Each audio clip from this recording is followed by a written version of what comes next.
Madam President, Excellencies, ladies and gentlemen, Namaskar from the people of Bharat. We are gathered here 8 decades since the founding of this unique body. The UN Charter calls on us not just to prevent war, but to build peace. Not just to defend rights, but to uphold the dignity of every human being. It challenges us to stand as good neighbors, uniting our strength so that generations to come inherit a world of justice, of progress, and of lasting freedom. Madam President, forces unleashed by history since the founding of the UN propelled this body forward. As decolonization advanced, the world began to return to its natural diversity. The membership of the United Nations quadrupled, and the organization's role and remit grew significantly. In the era of globalization, its agenda evolved even further. Development goals took center stage, even as climate change emerged as a shared priority. Trade acquired greater prominence, while food and health access were recognized as essential to global well-being. Where security was concerned, the UN undertook peacekeeping operations and promoted disarmament discussions. As a result, the UN became a natural platform to debate key global issues. Madam President, we must ask ourselves today, how has the UN lived up to expectations? And just look at the state of the world. There are 2 significant conflicts underway, one in Ukraine and the other in the Middle East, West Asia. Innumerable other hotspots don't even make the news. The slow progress of the SDG Agenda 2030 presents a sorry picture. On climate change, the reality is of recirculated commitments and creative accounting.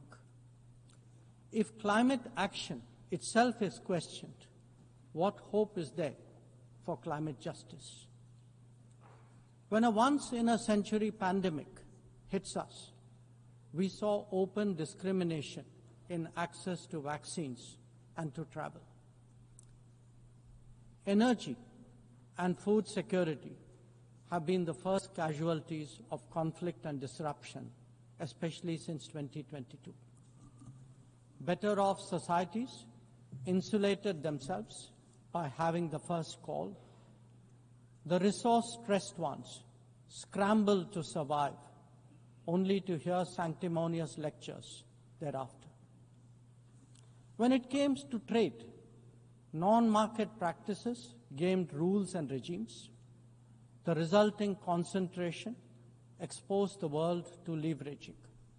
On top of that, we now see tariff volatility and uncertain market access. As a result, de-risking is a growing compulsion, whether from limited sources of supply or over-dependence on a particular market. Economic concerns have other dimensions as well. Heightened technology control is one. The grip on supply chains and critical minerals is another.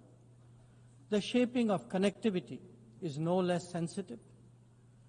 Protection of key sea lanes has become a challenge. Restricting the evolution of a global workplace is an issue. Each makes a compelling case for more international cooperation, not less.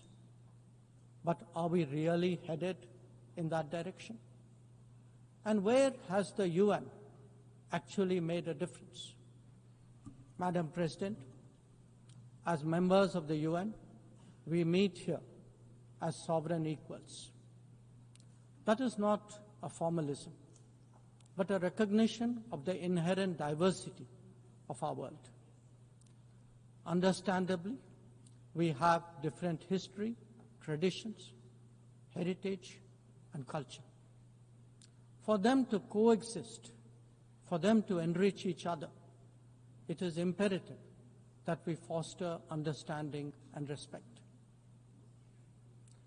This will only happen when we resist political interference and economic pressures, when narratives are free of prejudice, when double standards are abjured, and when pluralism is truly appreciated.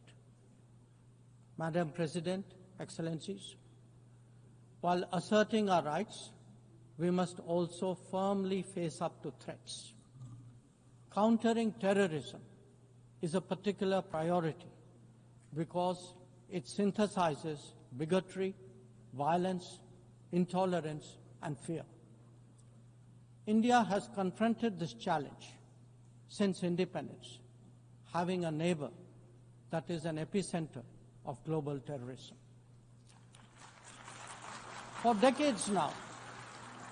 For decades now, major international terrorist attacks are traced back to that one country. UN's designated lists of terrorists are replete with its nationals. The most recent example of cross-border barbarism was the murder of innocent tourists in Pahalgam in April this year. India exercised its right to defend its people against terrorism and brought its organizers and perpetrators to justice. Because terrorism is a shared threat, Madam President, it is essential that there is much deeper international cooperation. When nations openly declare terrorism a state policy, when terror hubs operate on an industrial scale, when terrorists are publicly glorified, then such actions must be unequivocally condemned. The financing of terrorism must be choked, even as prominent terrorists are sanctioned. Relentless pressure must be applied on the entire terrorism ecosystem. Those who condone nations that sponsor terror will find that it comes back to bite them. Madam President, an objective report card will show that the UN is in a state of crisis. When peace is under threat from conflicts, when development is derailed by lack of resources, when human rights are violated by terrorism, the UN remains gridlocked. As its ability to forge common ground diminishes, belief in multilateralism also recedes. Central to the erosion of the UN's credibility has been resistance to reform. Most members strongly desire change, but the process is being made an obstacle to the outcome. It is imperative that we see through this cynicism and purposefully address the reform agenda. The historical injustice done to Africa should be redressed. Both permanent and non-permanent membership of the Council must be expanded. A reformed Council must be truly representative, and India stands ready to assume greater responsibilities. Madam President, today the predicament of the Global South is especially acute. Bharat, under the leadership of Prime Minister Narendra Modi, believes that it has both a duty to contribute and an obligation to motivate. That is why we have undertaken more than 600 major development projects in 78 countries, as well as innumerable community-based initiatives. They range from large infrastructure to small livelihoods, from capacity building to people's welfare, from concrete assets to education and training. Turbulent times require that we step forward during moments of crisis. India has been forthcoming in that regard, especially in its immediate vicinity. Whether it is finance, food, fertilizer, or fuel, we have responded to the urgent requirements of our neighbors. Madam President, climate events and conflicts have created a demand for HADR assistance. Reflecting our growing capabilities, Bharat has endeavored to be a first responder. Be it essential medicines or relief supplies, the operations of a field hospital or limb fitment camps, these efforts covered 19 nations last year. The people of Afghanistan and those of Myanmar saw India extend its hand during recent earthquakes. Our efforts at ensuring safe commerce, combating piracy, and preventing attacks on shipping in the Northern Arabian Sea also bear mention.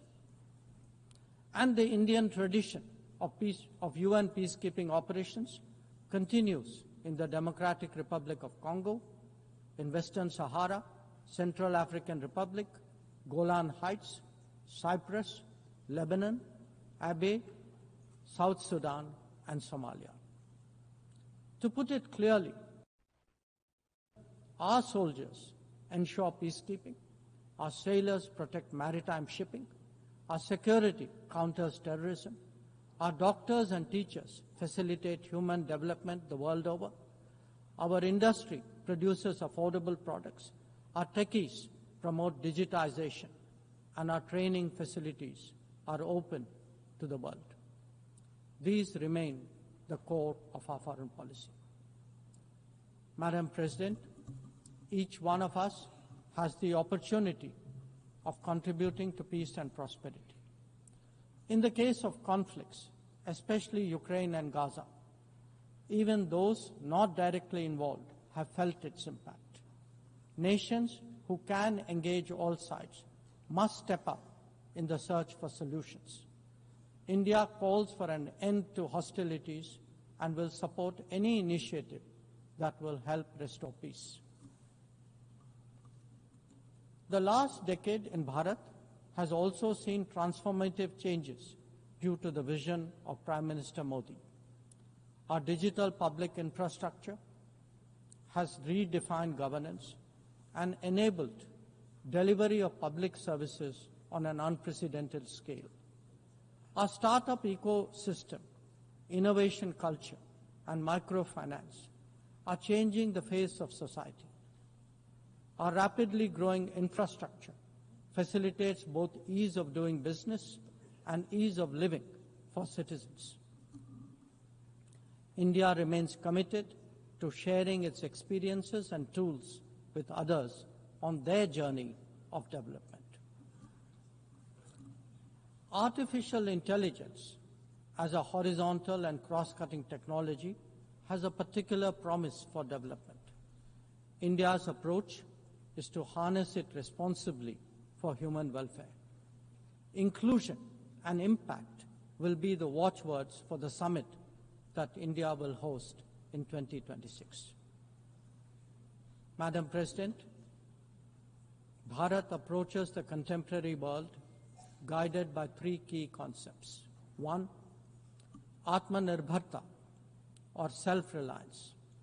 That means developing our own capabilities, building our own strengths, and nurturing our own talent. We see its results already, be it in manufacturing, in space programs, in pharma production, or in digital applications. Make, innovate, and design in India also benefit the world. Two, Atmaraksha, or securing oneself. We remain determined to protect our people and secure their interests at home and abroad. That means zero tolerance for terrorism, robust defense of our borders, forging partnerships beyond, and assisting our community abroad. And 3, Atma Vishwas, or self-confidence. As the most populous nation, as a civilizational state, as a rapidly growing major economy, we are confident about who we are and what we will be. Bharat will always maintain its freedom of choice and will always be a voice of the Global South. Madam President, these are certainly challenging times for the international community. Many of our assumptions and expectations no longer hold. In such circumstances, it is imperative to stay strong, to hold firm, and to deepen friendships. International cooperation must prevail because islands of prosperity cannot flourish in an ocean of turbulence. A world order requires common purpose, as it does empathy for others. That is where we look to the United Nations. Madam President, every member who can make this world a better place must have the opportunity to do their utmost. And for that to happen, reformed multilateralism is the obvious way. The 9th decade of the UN must be one of leadership and hope. Bharat will do its fair share and more. I thank you.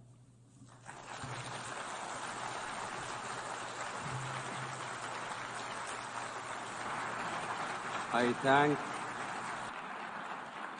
thank the Minister for External Affairs of India. والآن أعطي الكلمة. I now give the floor to His Excellency Badr Ahmed Mohammed Abdel Ati, Minister for Foreign Affairs, Immigration and Egyptian Expatriates of Egypt.